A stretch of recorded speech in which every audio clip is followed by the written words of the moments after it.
adventurers, and welcome back to my channel. Today we are just outside of Silverton, Colorado, where we are going on the $1 Million Highway. Now, the $1 Million Highway is a unique road that has a lot of cool features, but along the way there are some beautiful views, a lot of crazy turns, and several historic stops that you could make. Today we're going to be having a lot of fun. I'm going to be showing you a bird's eye perspective of exactly what we are doing, and it should be pretty interesting. So buckle up, Buttercup, and let's go down the $1 Million Highway.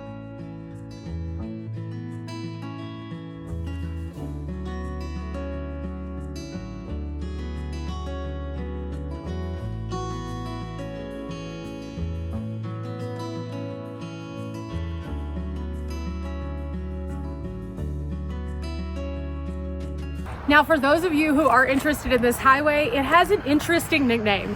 It is also known as the Highway to Hell. This road is hellacious, to say the least. You can find shears of dropping off directly beside the roadway. The roadway is very narrow. There's a lot of areas where there is no passing, and so it is very imperative to have patience while you're on this road. This road is not one that you're going to want to speed around, and despite it being a popular place for cyclists as well as motorcycles to go to see those beautiful curves and nice things, you also have to keep it down to only 10 miles an hour in many of the sections, just because it is a crazy drive. Now, along this wonderful roadway, you'll find a lot of interesting points that you can stop off at.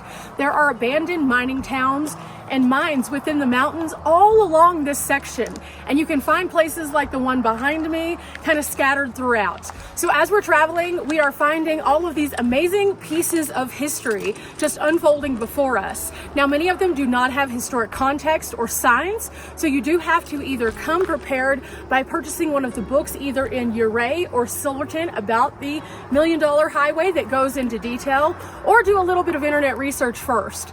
Or you can just go along and enjoy the ride and see the structures themselves.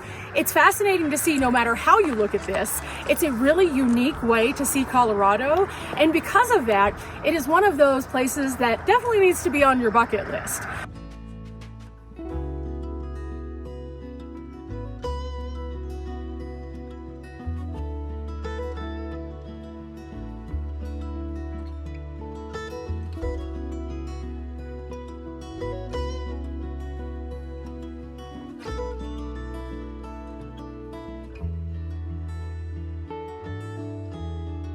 Now, the $1 Million Highway spans between Ouray and Silverton, and the highest point is 11,081 feet, and that's at the Red Mountain Pass. But along the way, you're going up, up, up, and then you'll get to these beautiful, like what feel like flat sections, but in fact, you're on top of the mountain.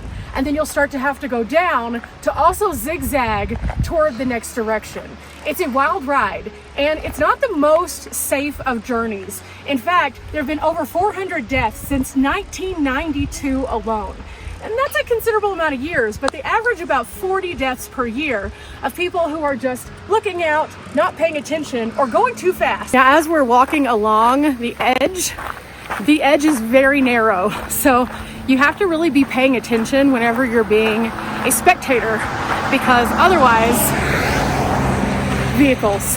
Now, there are a few structures, like I was mentioning, that are historic along the way. We've pulled off at one of the pull-offs to check out one of those, and from varying spots, you can see various pieces of the mines. It is really interesting. Again, no signs, no context, but a fascinating way to see pieces of history. Now, a lot of people might be asking, why do they call it the $1 Million Highway? And there are two answers for this. The $1 Million views, which as you can see as we're driving are gorgeous, and also the money that they pulled out of these very mountains. The mining industry here was huge and a massive source of income for many, meaning that this is part of the reason why it also has that nickname. Now, as you can see as we drive, the road here is somewhat perilous. It is very narrow, and the pull-offs are like the ones behind me, very small, and they are without marker. So you just kind of have to see it, pull off, and hope it's the right size. However, this road wasn't always meant to be a road like this. At one point in time, it looked very different. The $1 Million Highway, a 25-mile stretch of U.S. Highway 550 in Colorado. began as a wagon road built by Otto Mears in 1882 to connect the mining towns of Ouray and Silverton. The highway's name has several potential origins, including the million-dollar views it offers, the high cost of the gravel used in its early 1900s improvements containing precious ore, or the estimated $1 million cost for its expansion and paving in the 1920s. The highway was originally a toll road built to transport miners and supplies to the area's gold and silver mines. It was later added to the U.S. highway system as a toll-free roadway. Now motorists can enjoy recreation, scenic views, and history along this roadway as they take a tour. A few stops along the roadway still exist for those wanting to dive into history and see historic photos, geological information, and more.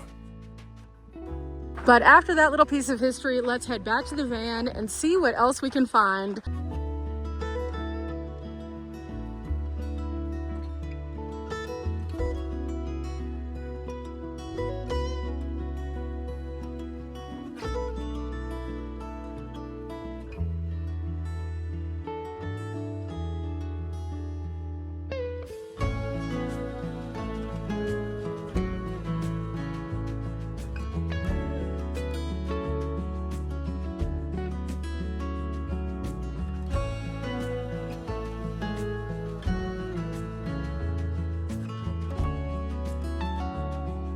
We have now reached the Red Mountain Pass, and this is an interesting spot right here. This is the 11,118 feet point, and we're on the $1 Million Highway, but this piece right here is a special section. The reason why this place is so important is because in 1882, there was actually a toll booth that was constructed here by Otto Mears.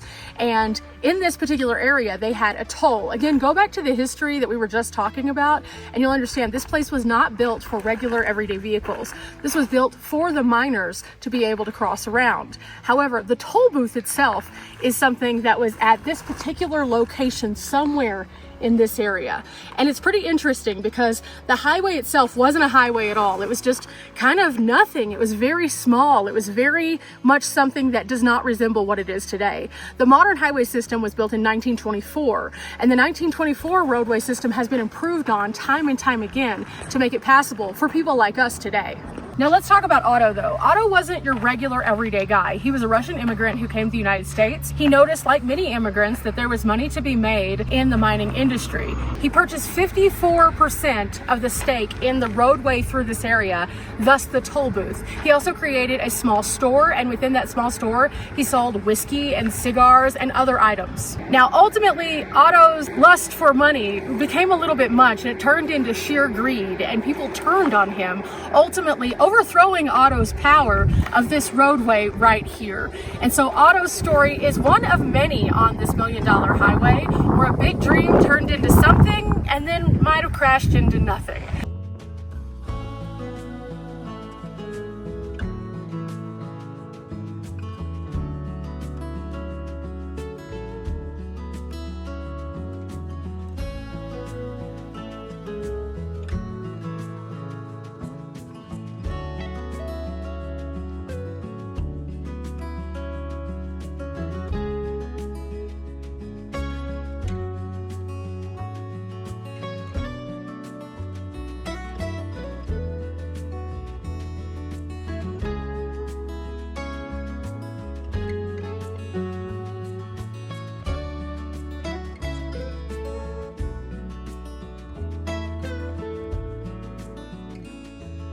There are many places that you can pull off, and we've just been taking advantage, but there's one that leads up to a structure right behind us, so we're gonna see what happens. Oh wow, there's no signs saying you can't come up here, so we just walked up.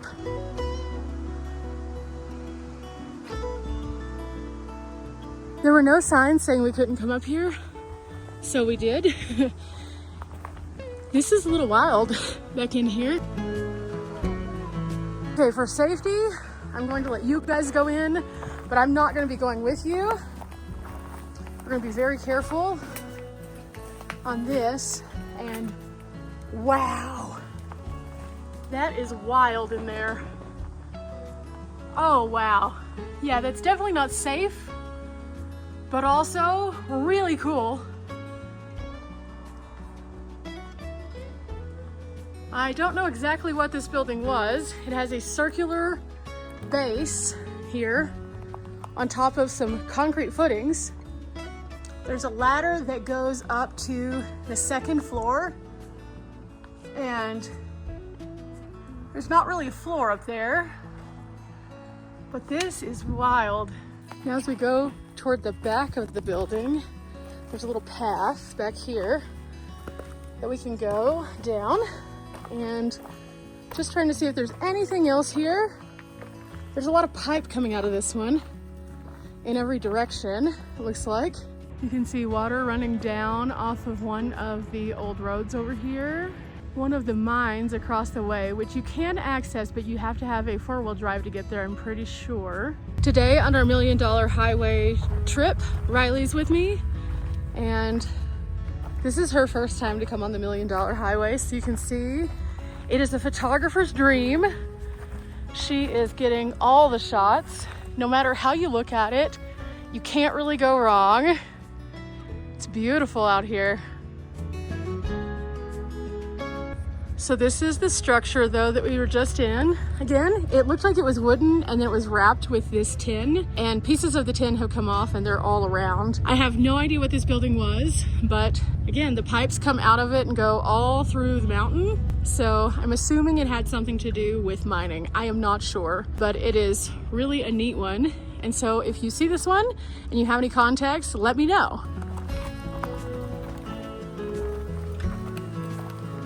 We are now stopped off at the Red Mountain Overlook, which is a great scenic stop, but also one with a lot of education. So there are signs on both sides of me that allow you to learn a little bit more about the drive itself and the interesting things along the way. Not to mention there is a beautiful lookout here where you can see across to one of the still active mining areas. Starting off strong, we have information about the Idorado mine, and this was founded back in 1939, and it was a consolidation of claims of the Black Bear, the Barstow, and the Imogene, as well as the Treasury Tunnel. Now, because of these particular consolidations, we are standing on top of 5.5 miles of tunnels that lead us all the way to Telluride. Example here, this Telluride Mining Company on the west side acquired Smuggler, Ansborough, Humboldt, Flat, Liberty Bell, and Pandora mines, and they were able to negotiate a lease from the Tomboy mine that gave them access to the Montana and Tomboy mine. Now here you can see what it was like in the mining days riding on one of the hoists in about the 1950s. You can also see the Idorado mine and mill on the east side of Telluride Mountain in around the 50s. Now, one of the interesting things about the mountainside when you're looking at it is it might have a reddish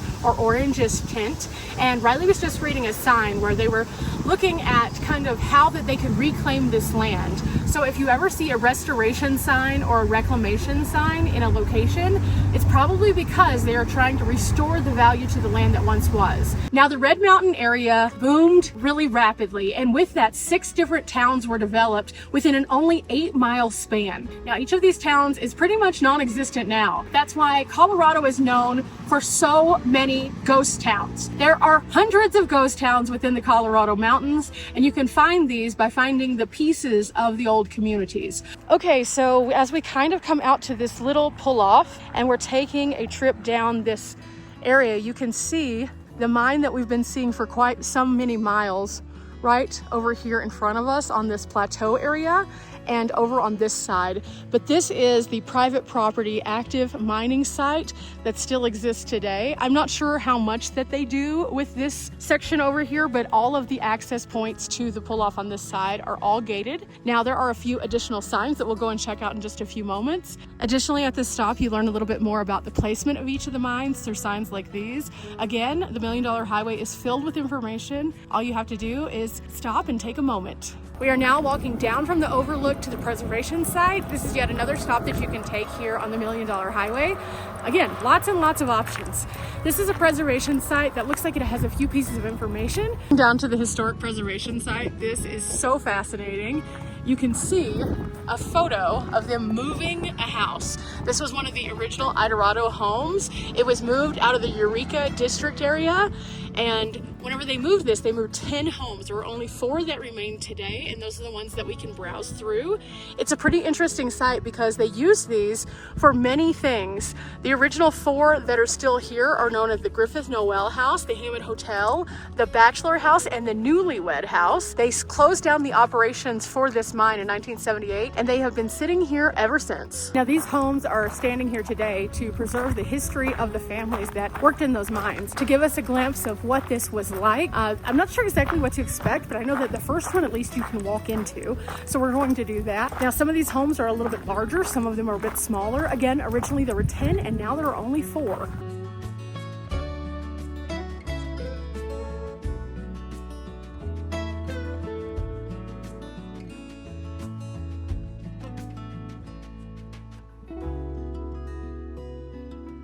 Clearly this is not what the house would have fully looked like at the time of its use, but this is what it looks like now. It is interesting, to say the least, as you move around. There's a little closet in there. Wow, you can see where the water would have come in. This did have electricity because it was used up until the 70s. They have stripped out portions of the original piece of the home, so you can't see any furniture. I'm assuming this would have been the kitchen. The floor creaks a bit as you go through. Some areas are quite dark, but it is incredible to see this piece of history. It is kind of interesting to see the things they have in here though. This is an electric vaporizer, eliminates freezing of compressed air. This is just a piece that's randomly in one of the rooms. Again, they do have most of the windows protected and boarded up in this preservation process. We're moving back into the main room, and there's a set of stairs that you can go up. Riley's gonna lead the way here.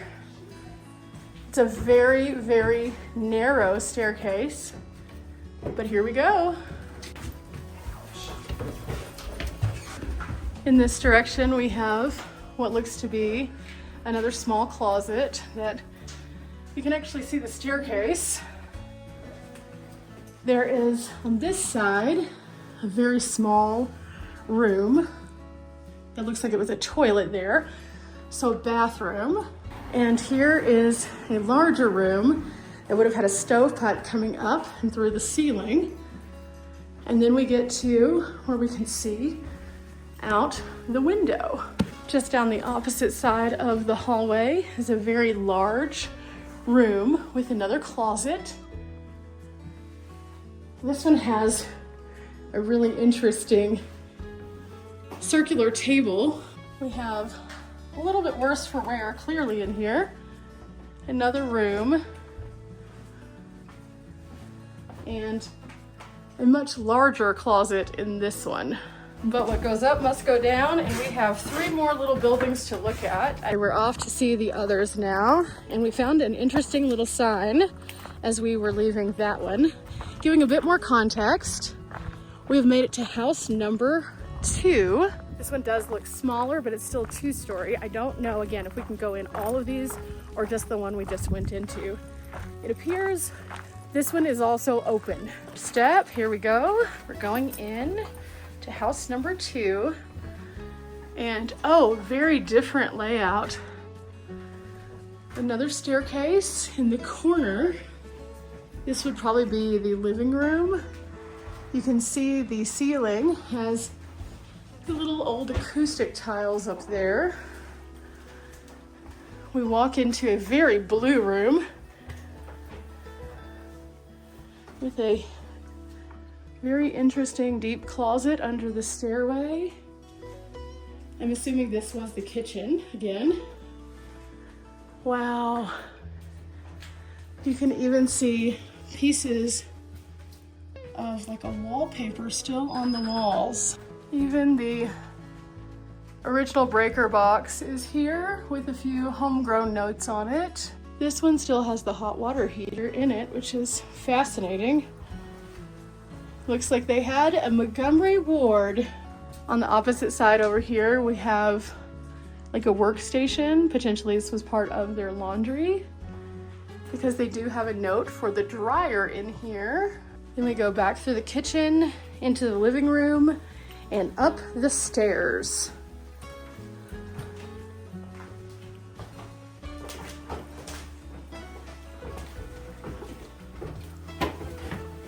Riley's leading the way once again.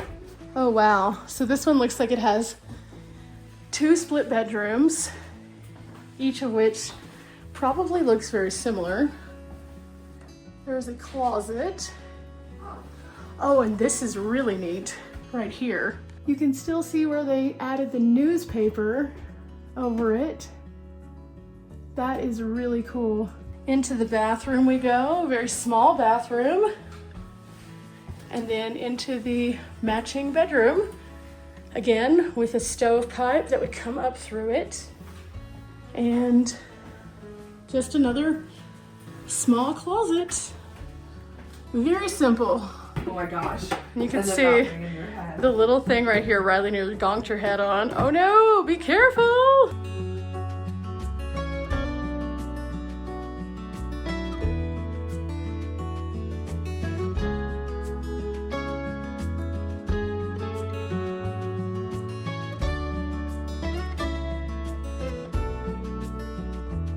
Now it's time for us to go into the third building.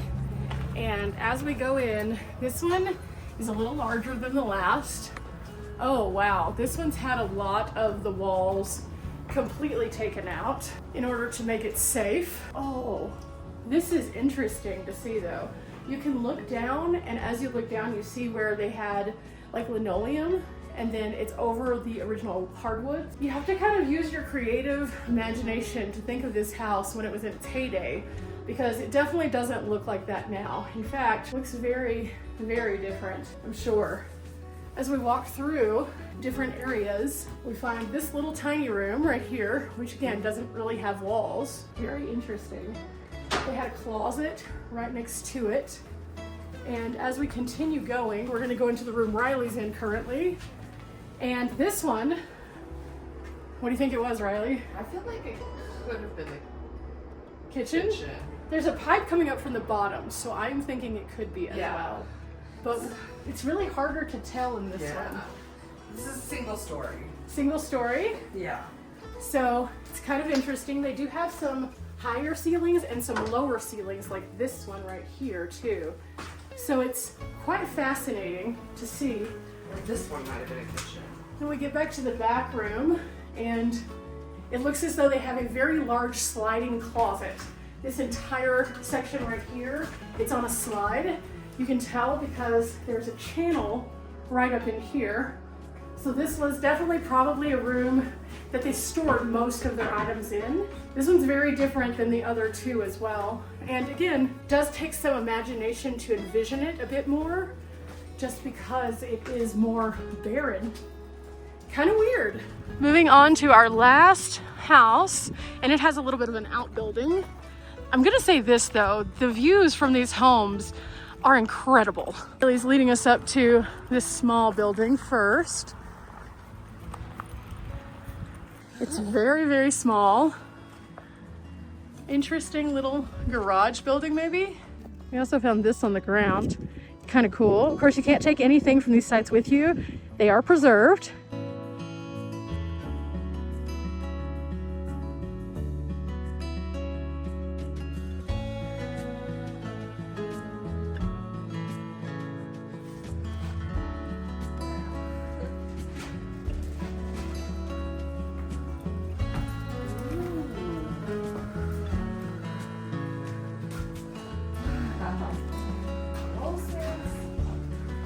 We entered into this one, and clearly there are a few interesting things here. For example, there is no ceiling, and you can see where all of the wires are running through the attic area, and it looks like they run into some kind of little box up here. This was a more modern home. It had a heat unit, and you could see that heat unit still here. They also have a blower over here, and then there's this, which I honestly think is just here for structure, but it also has carpet under it. So it could have been part of the original structure. So as we kind of go through the invisible wall here, this is clearly a bathroom.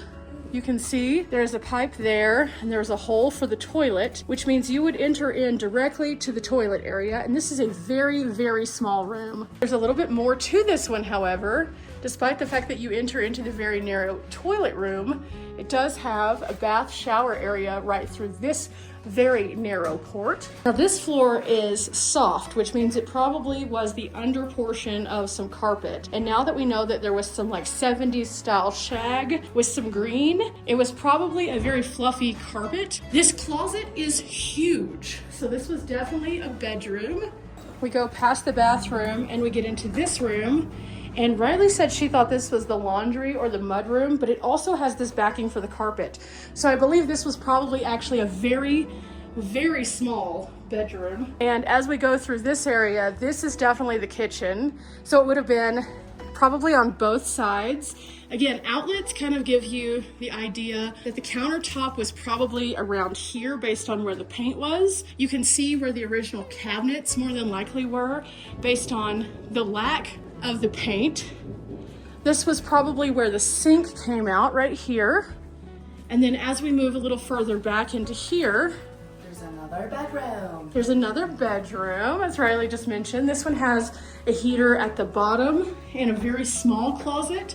So the master bedroom was probably that front bedroom. Now, I bet most of you, whenever you heard $1 Million Highway, thought we were just going to be looking at the beautiful scenic views, which we are going to see more of them in just a few moments. However, one of the reasons to come to the $1 Million Highway is for the history. You can pull off at a variety of different scenic points and check out signs that tell you a little bit more, like at the overlook, or you can stop at a preservation site like this, where you can see a literal living piece of history, a place that someone lived at one point when they were working in these mines. A lot of times people think of the mining history of the 1800s, but they don't realize that it translated on into the 50s, all the way up into the 70s in many cases. These were places that people were living. These were places that people were getting picked up for the school bus. They were places where mothers would cook a delicious meal. They were places that would be used for business meetings. They were used for a variety of different things with the mines themselves. And all of these things are what make 550 or the $1 Million Highway so charming to each and every one of us. Now we can stop off and take as long as we want. We can smell the flowers, we can look out at the mountainside, we can take photos,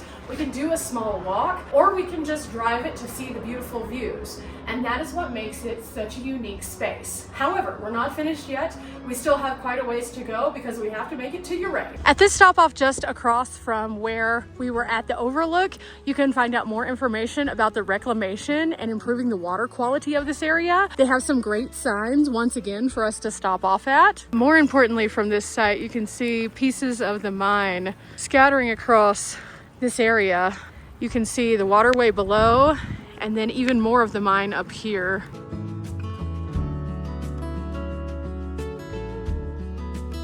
Now you might be asking yourself, okay, I'm on the $1 Million Highway. Is there any kind of camping options available? And indeed there are. In fact, we just pulled off at a little stop to see a mining piece, but also there is camping, as you can see in the distance. It's kind of scattered all throughout this forest section, so I definitely have been excited to see this because this gives you an option. Now with that said, I have 0 bars of service with AT&T, so if you're an AT&T user at least, unfortunately there's just nothing here. But if you're okay with not having service, this is a pretty epic sight. Check this out. As soon as you turn in to the camping area, there is this structure right here. And you can see it's a pretty fascinating old structure that has a few interesting stories to tell for sure. Now, I was easily able to come inside this structure. It's not anything too crazy. Also, I could get here very easily. It's a nice turnoff. And so I'm just kind of exploring this zone that they have. And it's so neat because as you take steps through, you get to literally live in history and then come right back outside because most of the walls are missing. But it's beautiful here. I can see why people enjoy camping because there are lots of trees in this area.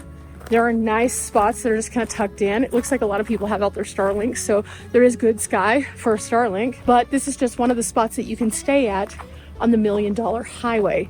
Now, it is littered with all sorts of metal and debris from the mining days. And so as you're here again, remember, you can't pick anything up. However, you can definitely take a look and see if you recognize anything. And that's kind of the fascinating part of places like this. It's just a very interesting building though. That's where we were just in. Again, not in the best of shape. Definitely hanging on by a thread in some of these places, but fascinating nonetheless. Just across the street over there is a more complete building. And you can see another one also behind that one. Now you can see the path in is nice, and then it kind of turns into that side over there with the more paved section. On this side, it is more of just a rock. But throughout this entire area, you can find little structures that once were, and you can guesstimate what they might have once been. If you are interested in camping here, you can find this little sign and you can see the turn in right beside it. And then it just brings you straight in by this structure, which can be seen from the road. And then again, off into this direction like Riley and I are.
We have now stopped off at another pull-off where they have some really interesting things.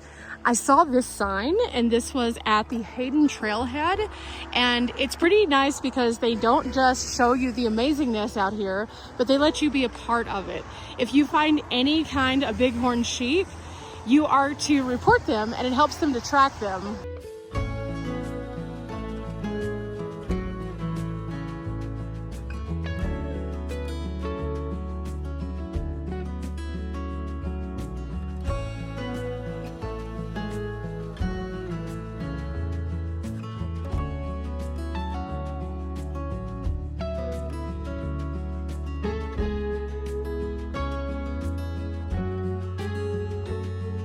So Riley and I were kind of just exploring, and it's good to know there's a nice little 1.1 mile trail.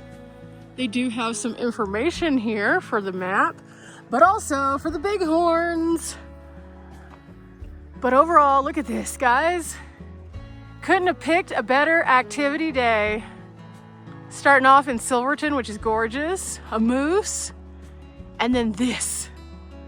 Oh my gosh, I'm so happy we're in Colorado right now.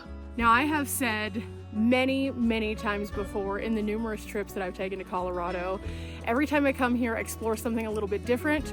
Every time that I come here, I find something new, and I have several towns which just hold my heart. They're so amazing.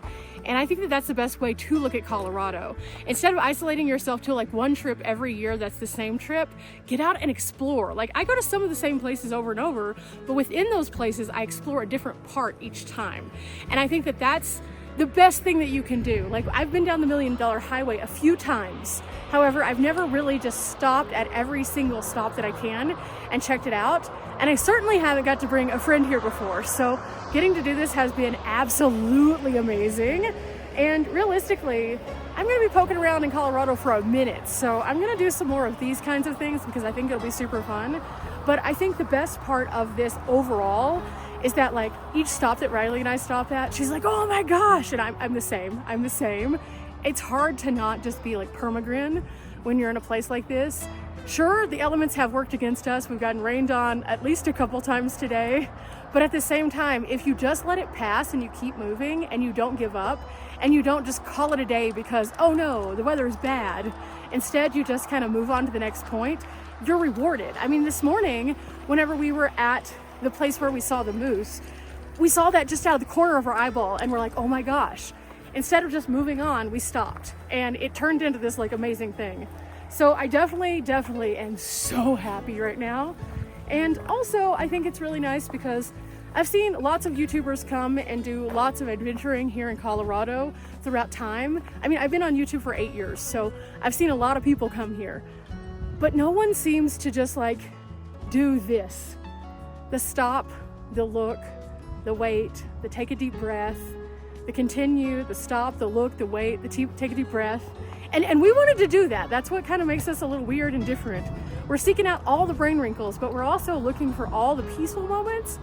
And like, that's the difference kind of, I think, in what we do, is we don't just like do one thing. We don't just van life in Colorado. We don't just hike in Colorado. We don't just go check out certain kinds of restaurants. We try to do a little bit of everything and sprinkle it all in with a little goodness. And that's what makes it incredible on the journey itself. And I'm happy that I can do this. I mean, from the very first time I came to Colorado, I knew it was someplace that I was going to have this amazing feeling from. But now, the more that I explore it, the more that I'm just like, okay, pin this so I can tell my friends about it. Pin this so I can tell my friends about it. Ooh, mom and dad would like this. And so each time it's like an ongoing bucket list that I'm checking off, but also creating for others. And I hope through the videos it helps you guys also. But with that, I think we're gonna go back toward the van. It's really hard to go back toward the van when there's a view like this though, man. Maybe I sit here for like 5 more minutes. It's like in the morning whenever you don't want to get out of bed. 5 more minutes, Mom!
We've made it to where you turn off for the Alpine loop. Now the Alpine loop is not something that we're gonna be able to do in our vans. It's just a really, really rugged space. It's a very busy corner, but as you can see, totally worth it to stop here, even if you can't go up the Alpine loop.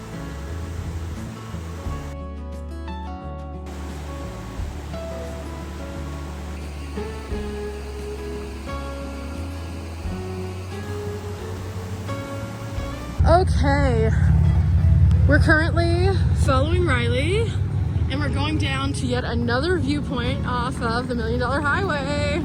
We made it down the hill and now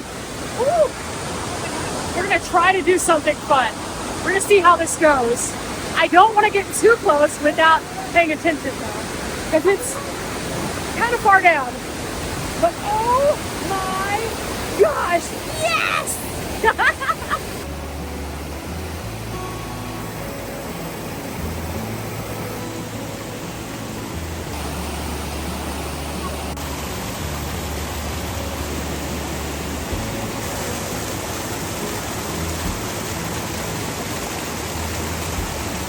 Oh gosh, we're going up. All right, we got big rain and we have to get back to the car because then the rocks are going to get super slippery and stay.